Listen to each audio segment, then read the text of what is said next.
రాష్ట్ర ప్రభుత్వం నిర్దేశించిన ప్రజా సమస్యల పరిష్కార వేదికను నెల్లూరు నగరపాలక సంస్థ కార్యాలయంలో నిర్వహించారు. ఇన్ఛార్జి కమిషనర్ నందన్ పాల్గొని అర్జీదారుల నుంచి వినతి పత్రాలను స్వీకరించారు.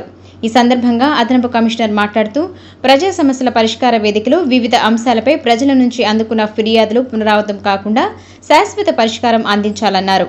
వాటన్నిటికీ నిర్ణీత సమయంలోగా పరిష్కారం అందించాలని సంబంధిత అధికారులను ఆదేశించారు. విభాగాల వారీగా engineering 7, housing 17, town planning 12, revenue 8, public health 3, అబ్కాజ్ 6, account section 2 మొత్తం 55 ఫిర్యాదులను అందుకున్నారు.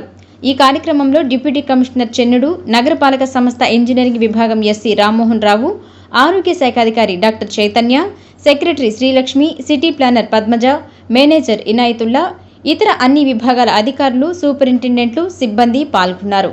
నెల్లూరు మున్సిపల్ కార్పొరేషన్ కార్యాలయం నందు పీజీఆర్ఎస్ కార్యక్రమం చేపట్టడం జరిగింది.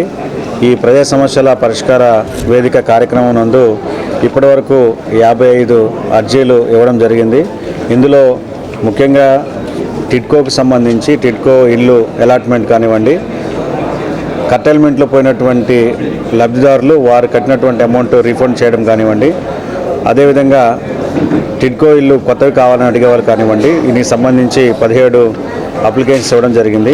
అదేవిధంగా టౌన్ ప్లానింగ్ సంబంధించి సర్వే కానివ్వండి, ఎంక్రోచ్మెంట్స్ రిమూవల్కి సంబంధించి కానివ్వండి, అదేవిధంగా ప్రాపర్టీ డిస్ప్యూట్ సంబంధించి ఒక 12 అర్జీ అప్లికేషన్స్ ఇవ్వడం జరిగింది. తర్వాత ఇంజనీరింగ్ డ్రైన్స్, రోడ్స్ కావాలని చెప్పి, అదేవిధంగా పబ్లిక్ హెల్త్ సంబంధించి డిసిల్టేషన్ ఆఫ్ డ్రైన్స్, తర్వాత క్లీనింగ్ సంబంధించి, ఆఫ్కాస్ట్లో ఎంప్లాయీస్ వారి యొక్క సమస్యలకు సంబంధించి వివిధ రకాలుగా అర్జీలు ఇవ్వడం జరిగింది.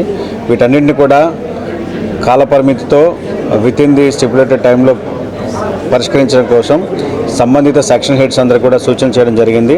అంతేకాకుండా వచ్చినటువంటి అర్జీలన్నింటి కూడా ఖచ్చితంగా ఎక్నాలజ్మెంట్ ఇస్తూ వాటిని ట్రాక్ చేస్తూ ఇక్కడ ఉన్నటువంటి సంబంధిత సెక్షన్ హెడ్స్ కానివ్వండి, సూపరింటెండెంట్స్ కానివ్వండి, వారు తీసుకున్నటువంటి యాక్షన్ని ఎప్పటికప్పుడు ఫిర్యాదుదారుడికి అందే విధంగా కూడా దీన్ని ఫాలోఅప్ చేస్తామని చెప్పి, ఆ విధంగా పీజీఆర్ఎస్కి రావడం ద్వారా వారి సమస్యలు పరిష్కరించగలిగిన ఖచ్చితంగా పరిష్కరించేటట్టు చర్యలు తీసుకుంటామని, పరిష్కరించలేనివి ఏ కారణాల వల్ల పరిష్కరించలేకపోతున్నామో దాన్ని కూడా వారికి తెలియజేస్తామని చెప్పి ఈ సందర్భంగా తెలియజేస్తున్నాం.